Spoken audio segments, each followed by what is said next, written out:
Mən Mustafa Məhərrəm Əhmədoğlu, Qarabağ küçəsi sakiniyəm. Burada 2006-cı ildən, 20 ildən çoxdur burada yaşayırıq. Bizim vəziyyətimiz çox acınacaqlıdır. Yəni burada müəyyən səlahiyyətli orqanlara getmişik. Bizi gündəlik vədlə yola salırlar. Ay 1 saat, ay 2 saat vədləri ilə. Burada 2 saat vədləridir. Bax 1 metrdən artıqdır. Bax burada bizim vəziyyətimiz günlər acınacaqlı haldır. Uşaqlar kanalizasiya suyunun içindədir. Yaşaya bilmirik. Vəziyyət çox acınacaqlıdır. Biz istəyirik ki, bizə yardım olunsun. Bizi bu vəziyyətdən çıxartmağa heç bir qurumun gücü çatmır. Ya laqeyd yanaşırlar, bilmirik. Dövlət başçısı əmr verdi. 3 ay bundan qabaq orqanları düzdü, təlimat verdi ki, cəmaatı bu vəziyyətdən çıxardı. İndi hal-hazırki vəziyyətdən bizi heç bir orqan çıxartmaq iqtidarında deyil. Bilmirəm, rüşvət yeyirlər, prezidentin verdiyi sərəncama səlahiyyətsiz yanaşırlar, bilmirik. O prezident ölçü götürsün ki, Abşeron rayonunda qurumlar işləmirlər, xalqı alladırlar. Belə vəziyyət olmaz axı, hansı orqana gedirik 2 saatdan sonra nasosu birincisi aşağı səviyyədə quraşdırmazlar. Nasos 1 metr yarım hündürlükdə olmalıdır ki, fövqəladə vəziyyətdə o nasos dayanıqlı işləsin, işləmir. Çox acınacaqlı vəziyyətdir. Bu nətər? Bu mütəxəssis olmalıdır, yerində mütəxəssis işini bilməlidir. Hər hansı bir riyaziyyat müəllimini gətirib ora qoymaqla burada kanalizasiya söhbətini, Azərsu ehtiyatlarının, agentliyinin işini yerinə yetirə bilmir olar. Onların çünki səlahiyyəti çatmır, onlara savadı çatmır.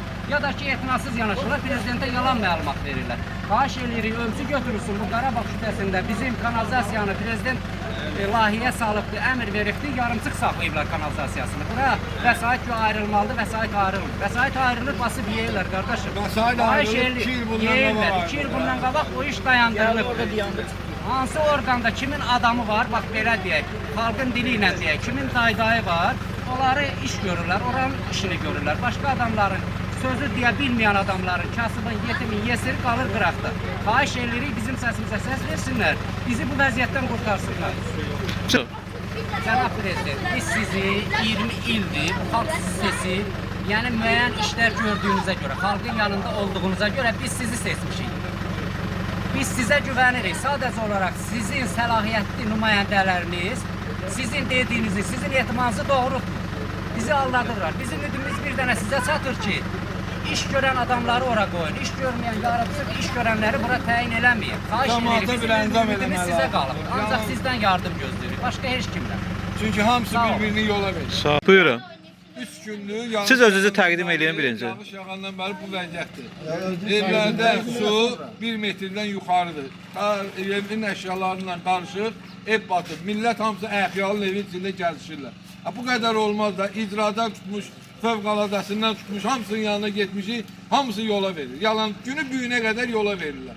3 günlük yağış kəsibdir, 2 günlük yağış yoxdur, bir dənə millət yoxdur. Dünən bir dənə nümayəndəsini göndərib, baxır, gəlirəm, orada belə ipli-mıqlı gedirlər. Belə olmaz axı, cəmaatla oyun oynamaq olmaz. Evdə körpə var, xəstəsi var, ağsaqqalaq bir səhv var, bu nə deməkdir? Devlətin yiyəsi yoxdur. Yoxdur bunların yiyəsi. Yalandan oturmaqla da öyle, milləti yola vermək lazımdır. Yola vermək zamanəti getir. Hansı zamanədə yaşayırıq? 21-ci əsrdə cəmaat deyir, motor yoxdur, şılanq yoxdur. Sən bazen nə işlə məşğuldur? Siz bu ilə bağlı icra hakimiyyətinə fövqəladə olun. İcra hakimiyyəti də olmuşuq, ədliyyat kollektorda da olmuşuq.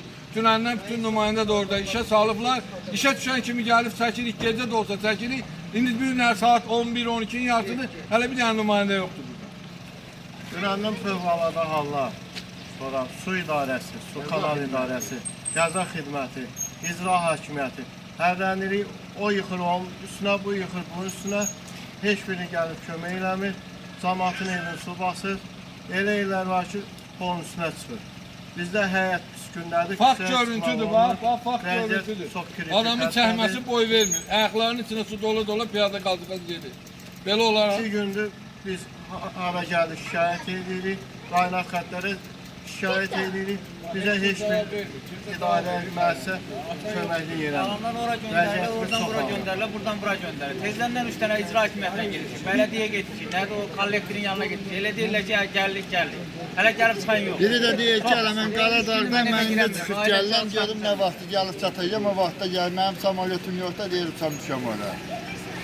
Cəmaatın hamısını yola verirlər. Anladırlar ki, gedin gəldik, gələndə Zəng deyirsən İndi də telefonlarında. hesabı qoyublar ki, biz bazamızda şılanq yoxdur. Gedirik İcra Səmərətdən hakimiyyəti şılanq bizə alıb şılanq alıb gəlir. verməz, Səmərə ilə ondan sonra buranın da arası biz 15 oynayalım. dəqiqədir. 3 saatdır yoxdular. Bunlar da Əlinin evindən meşini üşünü çıxardılar. Mən Mustafa Təqdim eləyin. Mənim adım Zülfiyyədir. Özüm 12 ildir bu məhəllədə yaşayıram, amma bizdə belə bir şey olmamışdı. Düzdür, su qalxırdı, dolurdu, amma evlərimizin içinə su girməmişdi. Özünüz vəziyyəti görürsünüz ki, nə bərbaddır, belə bir şey olmaz axı.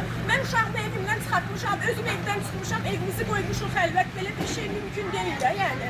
Gəlib bura baxsınlar, nəzarət eləsinlər. Hər ay kanalizasiya pulu, su pulu, hər şey alırlar, amma niyə gəlib kömək olmurlar, dəstək olmurlar? Belə yaşamaq olmur axı. Valla bu biabırçılıqdır, iğrənclikdir. Sabah bu su quruyanda inansan qonşu burada biabırçılıq olacaq. Ya iyiden Burada olacaq, iydən dayanmaq durmadan. olmayacaq. Burada kırsalardan, qurbağalardan yaşamaq olmayacaq.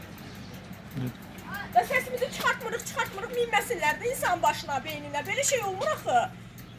Sizin də istəyiniz budur ki, ölkə rəhbərliyi tərəfindən göstəriş verilsin ki, Kimdən verilsin, gəlsinlər bu suyu qurutsunlar. Biz suyun içində yaşamağa məcbur deyilik axı. 21-ci Adımız bir əsrdə. şəhərdə yaşayırıq, belə şey olur. Bəs hara baxır bu icra hakimiyyəti, bələdiyyə? 3 gündür mən fövqəladə zəng eləyirəm, robot qız orada deyir ki, xəttlər məşğuldur. Necə məşğuldur bu xəttlər? Gəlsin, niyə dursun da xarabasına? Nə yaxşı bir gün işığı gecikdirəndə, suyu qazı gecikdirəndə gəlib yerindən kəsirlər. İndi su dolub gəlsin, niyə dursun da məhləsinə?